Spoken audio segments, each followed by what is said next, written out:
Hi everybody, thank you for being here. If it's your first time on my page, be sure that you subscribe to my YouTube and find me on social media at the Autistic Astrologer and at mmhealingservices. So today we're going to do a cosmic update for the full moon in Gemini happening on November 30th, 2020. I'm going to try not to get too deep into the different aspects and just kind of talk about the overall energy because there's so much happening, and I have a ton of other cosmic updates that are going to come out to talk about specific aspects because there is so much. So I want to try and focus on how it's going to show up in your life. And so I need to kind of start by wrapping it all together with kind of where we are collectively, because 2020 has been just foundational shifting in the collective and also in our everyday life. I'm going to also do a separate video on just the United States and how that's playing out. And, so more on that. I'm going to try not to hit on that here, but it does kind of put into perspective how astrology shows up in the world collectively.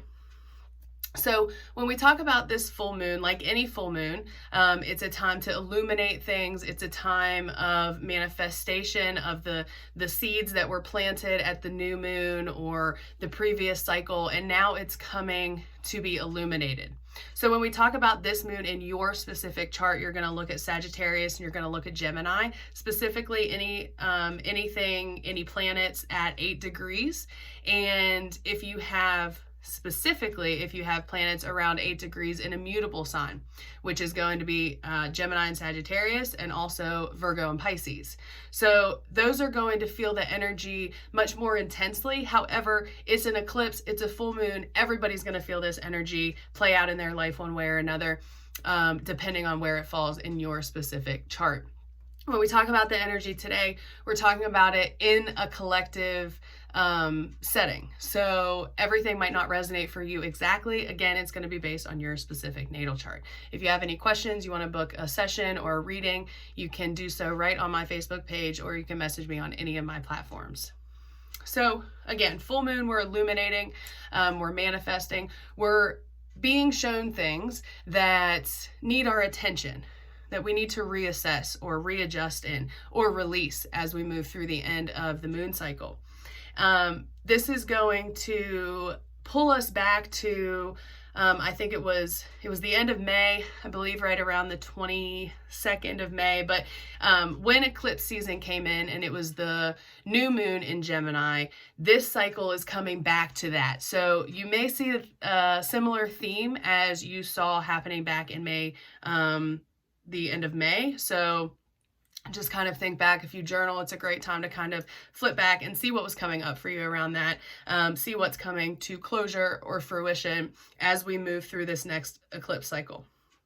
Being an eclipse, it means it is tied very closely conjunct to the moon nodes, which are often seen as karmic energy. And so when we have eclipse season, we are being asked to release something that is an ongoing pattern in our lives or in our generational line or in our past lives, and or all of them.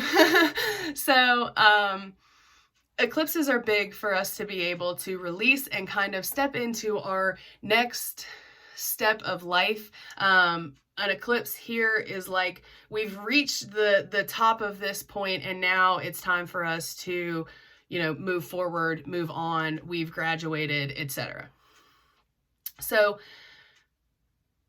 this is in Sagittarius and Gemini, and this energy, Gemini moon is ruled by Mercury, and we're talking about the lower level of the mind when we talk about this Gemini energy, meaning lower energy, meaning human interaction. And what we're in, we have a choice. So Gemini is the Lover's card in tarot, and we have a choice to stay with the lower level mind or evolve into the higher level mind, which is more of the Uranian energy, because Uranus has a lot of energy that comes up in this moon as well. I'm not getting into the aspects because I have heard your feedback.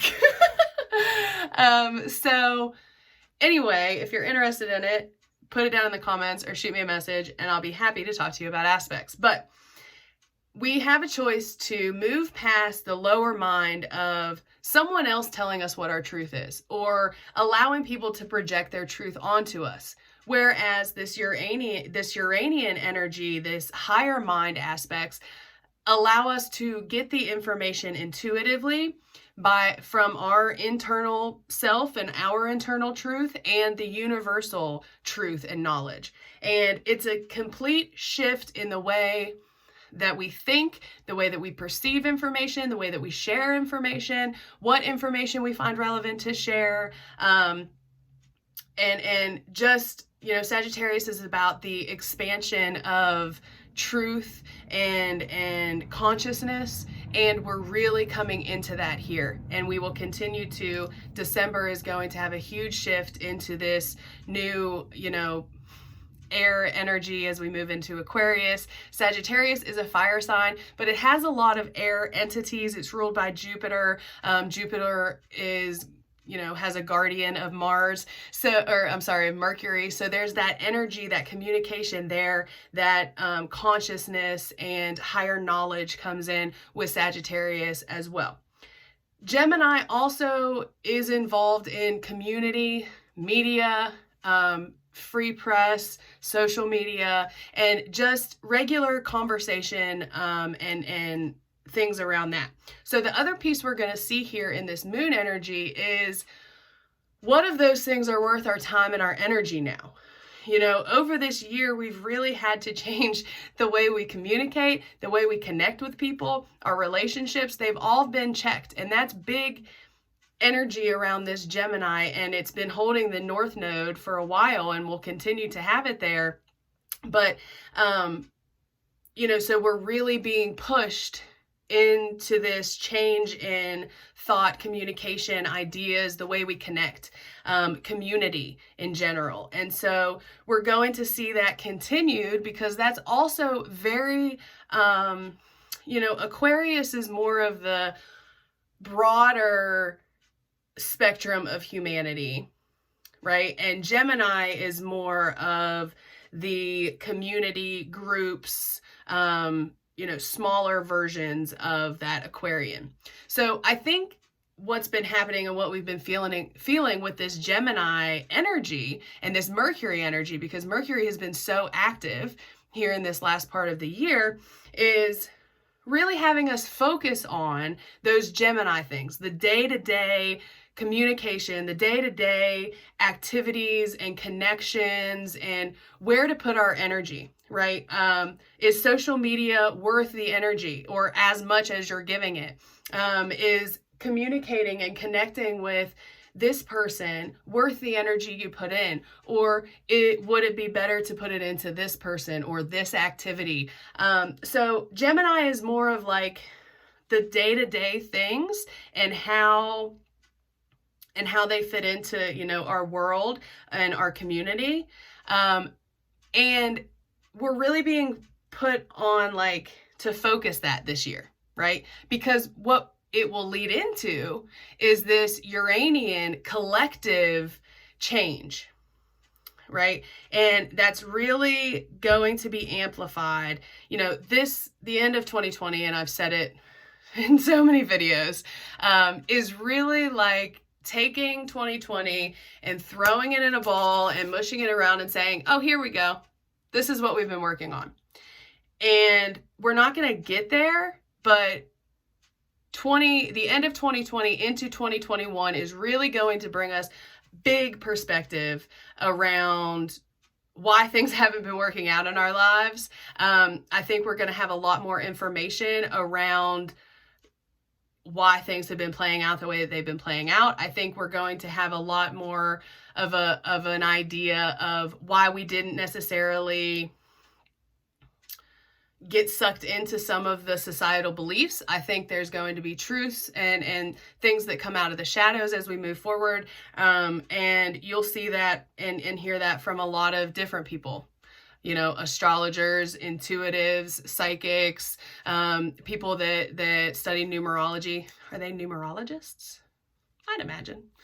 So anyway, this is a very common theme of things that we see throughout the communities and talking about as we move forward. So, you know, the sun is in Sagittarius. This is rules, laws, higher thinking, belief systems, religion. And so all of these things are being kind of hit, if you will, as we move, you know, through this. And the Gemini full moon really amplifies where we're going, because all of the planets at that point are going to finally be direct, except for Uranus. And again, Uranus is a key player in this moon, and as we move forward, it doesn't come out of retrograde until 2021. So it is a key player, but everything else is moving forward, and that's very new for this year. We've been held back a lot, as we know, and astrologically, it shows as well. And now everything, you know, on the day before, 2 days before. So the 28th, Neptune goes direct, and that'll be the last planet other than Uranus. And then 2 days later, we have this eclipse. And so I've been saying, right, we're going to start to feel things start moving gradually, quicker and quicker. And then we hit this eclipse, and it's going to kind of, you know, Gemini energy is active, right? Sagittarius energy is active. So we're going to feel the energy start to ramp up. And, you know, eclipses are a week before and a week after. So you might already be feeling that. And you might not feel it until you get a little bit further into the first week of December. But regardless, as we get into December, it's going to keep ramping up. And then we hit that, you know, middle of December, we have our next moon, and then we have the solstice and, you know, big shift in energy moving into Aquarius.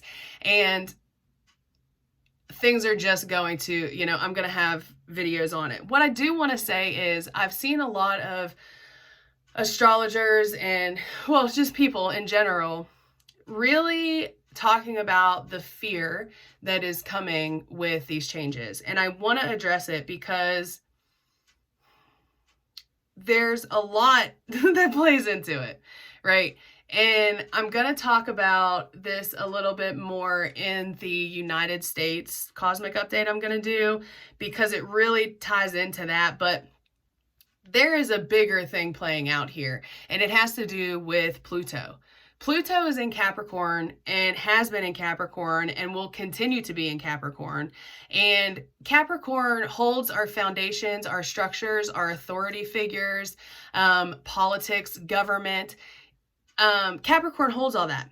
Pluto is the destructor, the destroyer. Pluto comes in and finds things that are hidden, finds things that are in the shadows, finds things that don't hold integrity, don't hold truth, and exposes them, breaks them down, deconstructs them, so this is Scorpio energy, Pluto, so that we can rebuild something that's better, something that's more truthful, something that's more fair, something that's more evolved.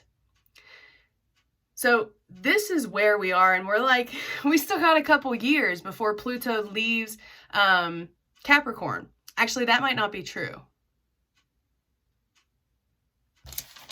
Hold that thought. Yeah, okay. So 2023, it'll move into Aquarius. That's what I thought, but I wanted to make sure. Okay, so 2023 is when it will move into Aquarius and out of Capricorn. So we're in this big shift of